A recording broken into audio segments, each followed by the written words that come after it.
Halo, nama saya Dr. Ika Ayu, Master Biomed Anti-Aging Medicine, biasa dipanggil dengan Dr. Ika. Saya bekerja dan berpengalaman di bidang anti-aging dan estetik kurang lebih 13 tahun. Jadi awalnya saya mengambil kedokteran itu, kedokteran umum dulu, yaitu sekolahnya 4 tahun. 4 tahun itu di kampus. Nah, sesudah itu 2 tahun untuk preklinik di rumah sakit, istilahnya koas ya kalau bahasa kedokterannya. Nah, sesudah mendapat gelar selama 6 tahun itu gelarnya adalah dokter umum. Nah, sesudah itu setelah 6 tahun saya lalu mengambil master anti-aging di Udayana, Bali, di Denpasar, Bali. Nah, di situ selama 2,5 tahun saya mengambil ilmu S2 anti-aging dan juga melakukan penelitian terhadap pasien-pasien tentang anti-aging. Nah, sehari-hari yang biasa dikonsultasikan adalah tidak cuma estetik atau kecantikan, tapi juga mengenai anti-aging. Nah, anti-aging itu apa sih? Sebenarnya orang kan berpikir anti-aging itu sama seperti kecantikan ya, padahal anti-aging itu sangat berbeda dengan estetik. Jadi estetik itu memang merupakan bagian dari anti-aging, tapi anti-aging itu justru lebih luas lagi. Nah, anti-aging itu mempelajari mengenai seluruh penyakit sebenarnya. Jadi gimana caranya orang yang sudah tua itu hidupnya bisa berkualitas tanpa harus dihabiskan ke rumah sakit, atau misalnya pasien yang sudah mengalami penyakit degeneratif seperti jantung, hipertensi, dan diabetes itu bisa kualitas hidupnya jauh lebih baik. Jadi memang sebenarnya anti-aging medicine itu cangkupannya sangat luas. Jadi tidak hanya memperbaiki kualitas hidupnya saja pasien-pasien yang sudah terkena penyakit degeneratif, tapi juga lebih ke preventif. Preventif itu adalah pencegahan. Bagaimana sih untuk usia produktif seperti kita itu, yang kadang-kadang orang mikir, usia produktif itu tidak akan terkena penyakit kok. Justru makin kesini itu yang terkena penyakit degeneratif adalah usia muda gitu. Jadi usia 30, 35 tuh banyak banget yang terkena diabetes. Makanya PR di negara berkembang seperti kita, berkembang ke arah maju, itu adalah meningkatkan angka harapan hidup. Karena justru yang sangat disedihkan adalah Indonesia itu negara yang memiliki angka hidup itu rendah dibanding negara-negara seperti di Singapura. Singapura itu angka hidup tertinggi itu bisa 75 sampai 80 tahun, sedangkan di Indonesia itu 50 sampai 55 tahun saja. Justru jauh banget ketertinggal. Jadi PR-nya adalah bagaimana meningkatkan angka harapan hidup sekaligus kualitas hidup.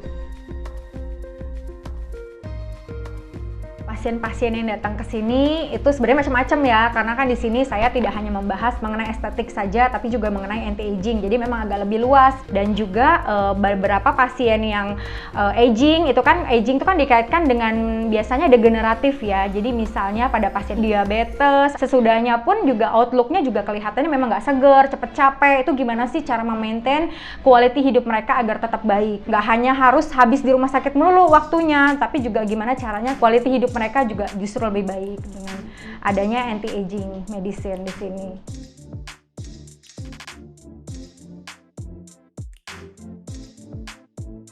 Oke, saya cek sebentar ya. Oke, nah ini SOP Alpha ini adalah mengandung salmon ovari peptide ya.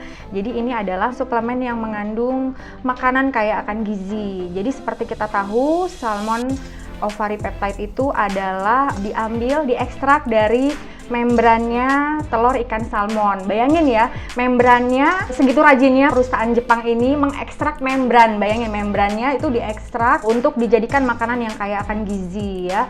Nah, ini keunggulannya adalah salah satunya dia kaya akan asam amino. Jadi memang asam aminonya itu komplit ya. Asam amino sendiri itu sebagaimana kita tahu, salah satunya di dalam salmon ovari peptide ini kaya akan hidroksiprolin. Hidroksiprolin ini adalah salah satu bahan untuk pembangun kolagen ya. Jadi memang fungsinya untuk regenerasi sel itu sangat baik.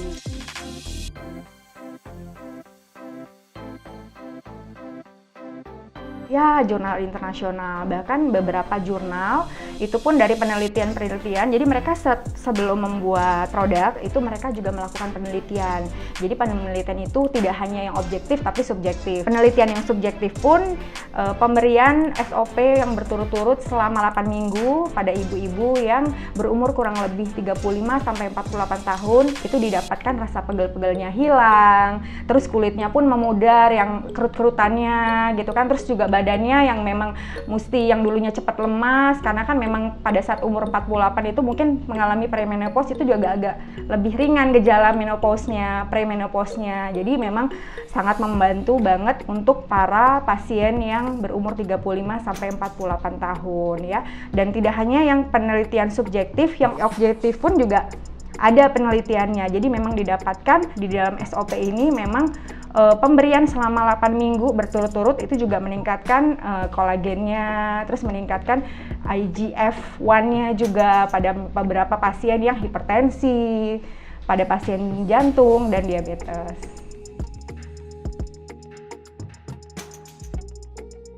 Penyakit degeneratif adalah penyakit yang dikarenakan memang proses degenerasi setiap tubuh itu kan kita akan mengalami, ujung-ujung kita akan tua.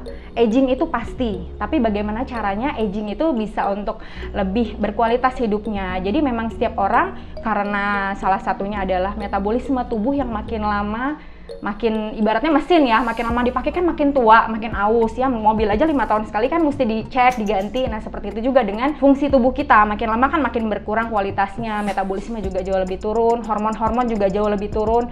Nah itu bisa menimbulkan proses-proses degenerasi tubuh, seperti misalnya jantung, atau kanker, atau misalnya stroke, atau diabetes. Itu semua dikarenakan oleh proses degenerasi tubuh, karena memang berkurangnya fungsi tubuh secara normal.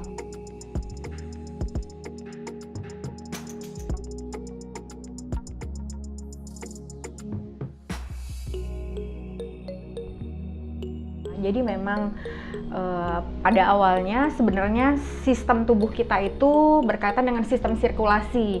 Jadi kalau kita bicara sirkulasi seperti sungai aja atau seperti selokan ya, jadi memang harus semuanya sinergis lancar. Jadi tidak hanya isinya saja yang bersih, tapi juga salurannya mesti bagus. Jadi berkaitan dengan sistem sirkulasi, jadi adalah berkaitan dengan pembuluh darah dan isi dari darah itu sendiri. Jadi memang penyakit degeneratif itu memang macam-macam sih. Jadi awalnya itu berkaitan dengan biasanya kekentalan darah ya. Misal kekentalan darah itu biasa kalau kita berkaitan dengan obesitas atau misalnya pola hidup yang tidak sehat, ujung-ujungnya kita jadi diabetes atau ujung-ujungnya kita jadi kegemukan, karena memang isi dari darah itu sendiri kan udah sampah semua tuh. Otomatis karena sampah itu terus-menerus muncul, jadi otomatis hambatan ke dalam sirkulasi itu menjadi tidak lancar. Nah ujung-ujungnya ya hambatan itu yang membuat menjadi itu kenapa ada diabetes, itu semua dari sirkulasi sih pada awalnya.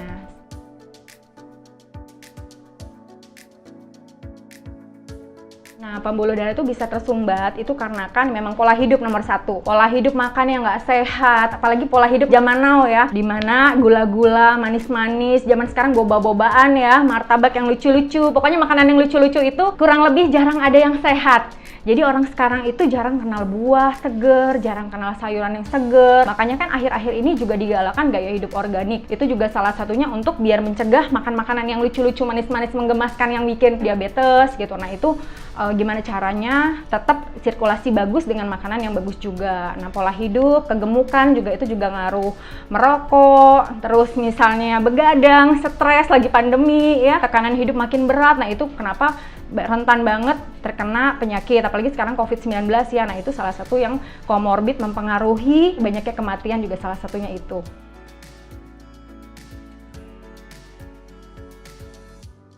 Jadi gini, mengenai diabetes, tadi kan sudah saya jelaskan ya kenapa glukosa itu memang penting bagi hidup kita. Jadi memang jangan salah kaprah juga kalau misalnya nggak boleh gula sama sekali. Padahal memang gula itu atau glukosa memang dibutuhkan oleh tubuh untuk otot, untuk otak, juga untuk kita beraktivitas ya. Nah tapi kalau untuk mengenai penyakit diabetes, jadi diabetes itu sendiri, diabetes mellitus dibagi menjadi dua. Diabetes mellitus tipe 1 biasanya dari anak-anak juga mulai kelihatan, dan diabetes tipe 2 itu yang biasanya dikarenakan gaya hidup. Nah perbedaannya adalah kalau tipe 1 itu yang rusak adalah pabriknya langsung. Jadi pabrik penghasil insulinnya alias pankreasnya yang langsung rusak. Tapi kalau tipe 2 yang dipengaruhi oleh gaya hidup, kegemukan, gaya hidup yang tidak sehat, nah itu mempengaruhi. Jadi memang kalau pada diabetes mellitus tipe 2 itu pabriknya benar, pankreas dan insulinnya benar. Tapi sel reseptornya itu yang nggak benar. Jadi memang pada yang tipe 2 memang sel-selnya yang untuk menangkap si insulin itu yang rusak. Cara kerja SOP atau Salmon Ovary Peptide pada diabetes mellitus adalah Dia meningkatkan sekresi IGF-1, yaitu insulin growth factor 1, yang biasanya berkurang pada pasien yang diabetes. Jadi dia bisa membantu meningkatkan sekresi IGF-1 sehingga fungsi-fungsinya menjadi normal. Setelah saya dikasih tahu sama temen yang namanya SOP Alpha, baru 3 kali minum dalam sehari 2 kali mengalami penurunan sekitar 244. Badan saya pun merasakan enteng, seger, ada kesemangatan. Nyata Sop Alpha 1 box itu kurang 3 hari sudah saya rasakan banyak. Jalan juga alhamdulillah enggak sakit, badan juga enak, enggak loyo. Kita punya semangat. Setelah saya minum Sop Alpha, ya kan, setelah cek dokter, alhamdulillah diabetes saya menurun, gulanya menurun, ya kan. Inilah ya hasilnya loh ini. Sangat berkurang penderitaan saya, terutama gatal, terus susah tidur, gelisah, ya kan, lemes. Alhamdulillah sudah jauh berkurang.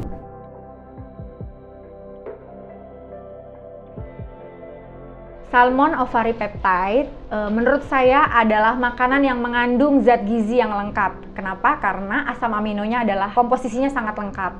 Dan yang utama adalah karena hidroksiprolinnya yang sangat tinggi, yaitu salah satu zat yang untuk membentuk kolagen ya.